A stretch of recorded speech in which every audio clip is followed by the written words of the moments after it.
My qualification is MSc Zoology. Continue. I am today going to deliver a lecture about chapter number 4, second half.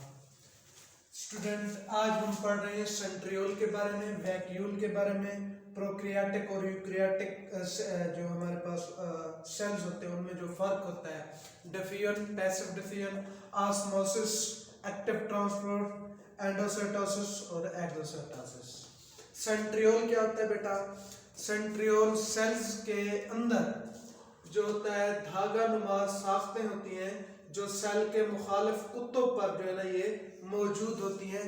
इनका काम होता है जब cell divide हो जाता है तो धागे नुमा साख्तों को ये क्या करती हैं, फैलाकर क्रोमोसोम को जो है ना सेल के सेंटर में तरतीब देना होता है ताकि क्रोमोसोम जब सेल डिवाइड हो तो इक्वली सेल के अंदर क्या हो जाए, तकसीम हो जाए। मीन कि जब 46 क्रोमोसोम अपने जब एक पेरेंट सेल, इंसान का पेरेंट सेल जब डिवाइड होता है तो उसमें जो 46 क्रोमोसोम डिवाइड होते हैं तो उसमें इनका काम होता है 23 को एक सेल में रखना और 23 को दूसरे सेल में रखना, ठीक है ना। उसके बाद है वैक्यूल। वैक्यूल सेल के अंदर सिंगल मेम्ब्रेनस बॉडीज हैं जो सेल के अंदर पाई जाती हैं। इनका काम इनकी दो टाइप्स होती हैं, एक कॉन्ट्रैक्टाइल वैक्यूल होता है और दूसरा फूड वैक्यूल होता है। प्लांट सेल के अंदर छोटे छोटे वैक्यूल मिलकर एक बड़ा वैक्यूल बनाते हैं जो सेल के सेंटर में मौजूद होता है। इसका ये न्यूक्लियस को जो पेरिफेराई है, जो कुत्तों है, उस पर क्या कर देता है, धकेल देता है। फूड वैक्यूल का काम ये होता है जब वो खुराक सेल के अंदर आती है, एक्स्ट्रा खुराक को स्टोर करके सेल के अंदर नीड फॉर फर्दर के लिए जो है ना क्या करना, मेंटेन रखना। और कंट्रैक्टाइल वैक्यूल का काम ये होता है सेल के अंदर जो वेस्ट या कचरा बनता है उसको कलेक्ट करके फिर जो एक्सोसाइटोसिस के अमल के दौरान इसको सेल के क्या करता है, बाहर धकेलना होता है। उसके बाद है प्रोक्रियाटिक और यूक्रियाटिक सेल में फर्क लिखें।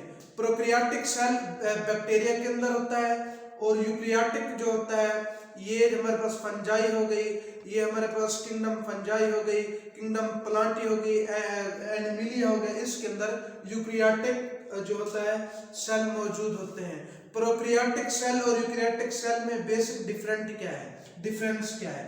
प्रोक्रियाटिक सेल वो सेल जिसमें वादे nucleus, well defined nucleus centre में मौजूद नहीं होता, उसका जो डीएनए बेसिकली क्रोमोसोम से बना होता है और वो डीएनए पूरे साइटोप्लाज्म में क्या होता है, सस्पेंडेड होता है।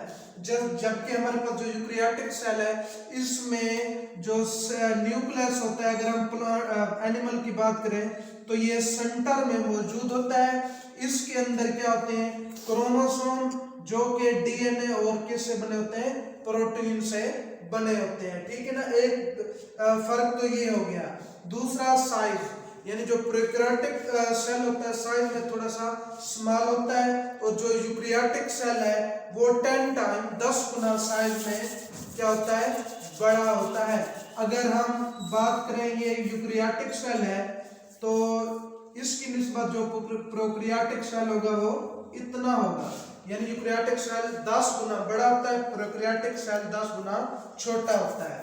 और जो यूक्रियाटिक सेल है इसके अंदर माइटोकॉन्ड्रिया, एंडोप्लाज्मिक रेटिकुलम, प्लास्टिड ये मौजूद होते हैं। जबकि जो ऑर्गेनेलीज है हमारे पास माइटोकॉन्ड्रिया, एंडोप्लाज्मिक रेटिकुलम, ठीक है ना, उसके अलावा वैक्यूल वगैरह इसके अंदर मौजूद नहीं होते। दूसरी बात जो सेल वॉल है, ये यूक्रियाटिक सेल वॉल किन किन में पाई जाती है? फंजाई के अंदर काइटिन की पाई जाती है और जो प्लांट है इसके अंदर सेलुलोज की। और जबकि प्रोक्रियाटिक हो गया यानी बैक्टीरिया, इसकी सेल वॉल होती है पेप्टाइडोग्लाइकन की, यानी ग्लूकोज और प्रोटीन का जो मिक्सचर उसका कोट जो बैक्टीरियल सेल होता है उसके ऊपर मौजूद होता है। ये कोट क्या करता है, जब हम बैक्टीरिया को किल खत्म करने के लिए क्या करते हैं, मुख्तलिफ केमिकल्स की ट्रीटमेंट देते हैं तो ये पेप्टाइडोग्लाइकन लेयर उसको मरने से क्या करती है, प्रोटेक्ट करती है। उसके बाद है बेटा डिफिजन। डिफिजन क्या है कि मॉलिक्यूल्स का अपनी हाई कंसंट्रेशन से लो कंसंट्रेशन की तरफ मूवमेंट करना। मतलब के जो मॉलिक्यूल्स मौजूद हैं, ठीक है ना, एक आम असूल है, एक चीज ज्यादा है, दूसरी साइड पर चीज एक थोड़ी है, तो चीजें अमूमन ज्यादा से थोड़ी की तरफ क्या करती हैं, मूवमेंट करते हैं। तो इस अमल को हम क्या करते हैं, डिफ्यूजन कहते हैं, ठीक है ना। मॉलिक्यूल्स का अपनी कम इर्तिकाज वाले इलाके से ज्यादा इर्तिकाज वाले इलाके से कम इर्तिकाज वाले इलाके की तरफ मूवमेंट करना डिफ्यूजन कहलाता है। इसकी एग्जांपल ये है कि हमारा जो ब्लड होता है, जब हम खुराक खाते हैं तो वो खुराक हमारे वो ग्लूकोज की सूरत में ब्लड में चली जाती है। ब्लड से जब ये खुराक जानी होती है सेल के अंदर, तो ब्लड में ग्लूकोज की मिकदार ज्यादा होती है, सेल के अंदर ग्लूकोज की मिकदार कम होती है। तो ये हमारी खुराक, ये हमारी ब्लड वेन हो गई, ये हमारा फर्ज करें सेल हो गया। तो ये जो ग्लूकोज के मॉलिक्यूल हैं यहां से यहां तक क्या कर जाएंगे, डिफ्यूज कर जाएंगे, यानी सुरायत कर जाएंगे, ठीक है ना। इसकी एक एग्जांपल ये भी है। दूसरी इसकी एग्जांपल आप ले सकते हैं, जब हम ऑक्सीजन लेते हैं तो ऑक्सीजन हमारे मुंह के जरिए फेफड़ों में जाती है, फेफड़ों से फिर हमारे दिल उसको पंप करता है खून में, खून से फिर हर सेल तक पहुंचती है। तो खून में ऑक्सीजन ज्यादा होती है और सेल में ऑक्सीजन कम होती है, तो ऑक्सीजन भी क्या कर जाती है, डिफ्यूज कर जाती है। और तीसरी एग्जांपल है कार्बन डाइऑक्साइड। यहाँ जब रिस्पिरेशन का प्रोसेस होता है तो ग्लूकोज की ब्रेक डाउन होती है, तो उस वक्त कार्बन डाइऑक्साइड यहाँ ज्यादा होती है, यहाँ फिर क्या होती है, कम होती है। तो कार्बन डाइऑक्साइड यहाँ से फिर यहाँ तक क्या कर जाती है, डिफ्यूज कर जाती है, ठीक है ना।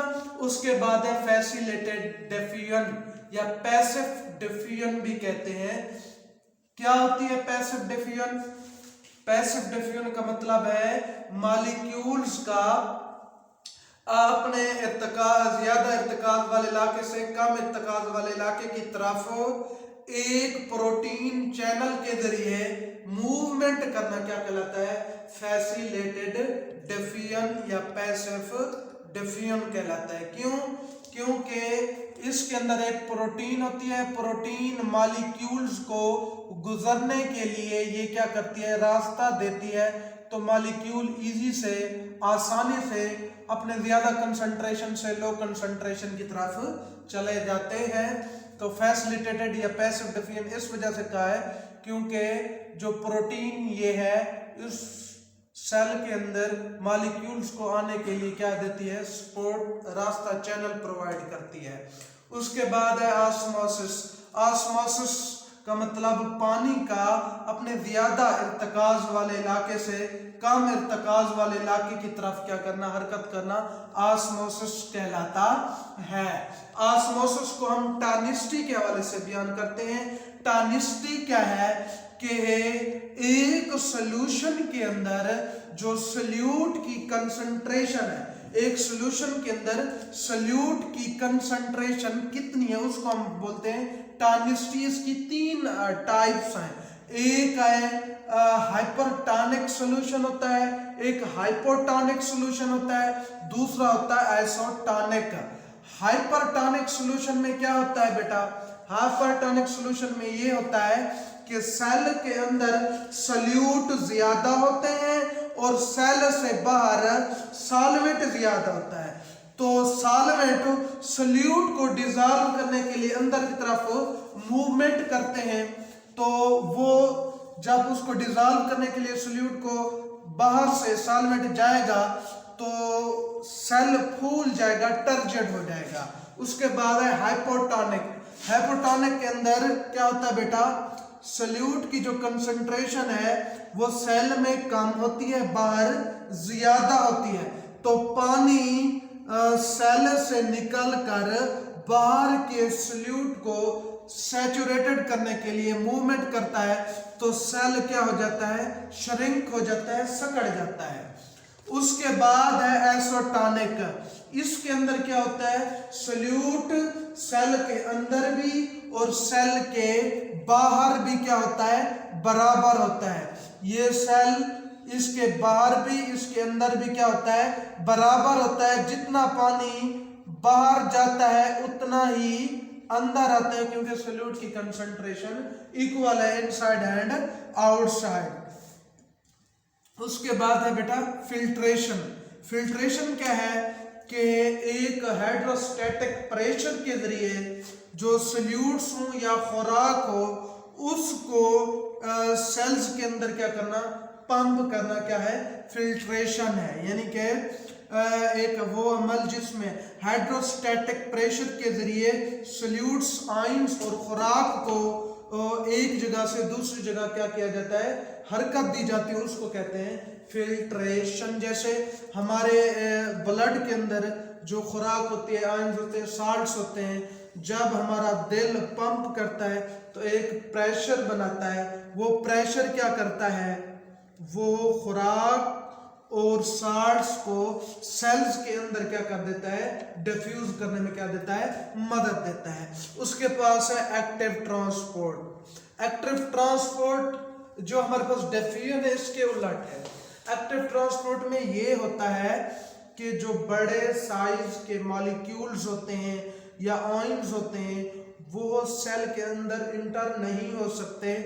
उसको इंटर करवाने के लिए हम क्या करते हैं, उसको इंटर करवाने के लिए एक्टिव ट्रांसपोर्ट एक मैकेनिज्म है। इसमें सोडियम और पोटेशियम एक पंप लगा होता है। ये पंप क्या करता है, मॉलिक्यूल्स को ज्यादा मिकदार, कम मिकदार से ज्यादा मिकदार की तरफ क्या करता है, यानी एक चीज ज्यादा कम पड़ी है, दूसरी साइड पर ज्यादा पड़ी है, तो कम से फिर ज्यादा की तरफ मॉलिक्यूल को मूवमेंट कराने के लिए एक्टिव ट्रांसपोर्ट क्या होती है, मौजूद होती है। एक्टिव ट्रांसपोर्ट की डेफिनेशन हम ये करते हैं कि मॉलिक्यूल्स का अपने कम इर्तकाज वाले इलाके से ज्यादा इर्तकाज वाले इलाके की तरफ मूवमेंट कराना, यानी against the concentration gradient move करना एक्टिव ट्रांसपोर्ट कहलाता है। ठीक है ना।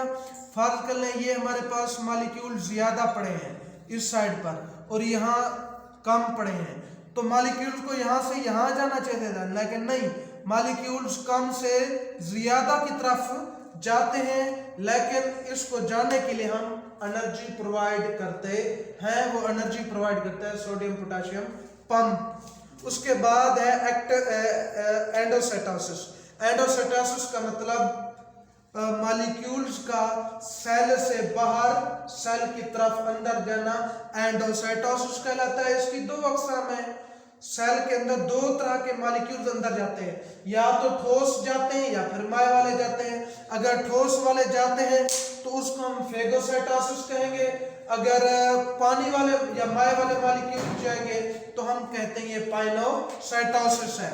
और एक्सोसाइटोसिस का मतलब क्या, सेल से बाहर, मॉलिक्यूल्स का सेल से बाहर निकल जाना क्या कहलाता है, एक्सोसाइटोसिस कहलाता है। Best of luck, I hope आपको समझ आया होगा।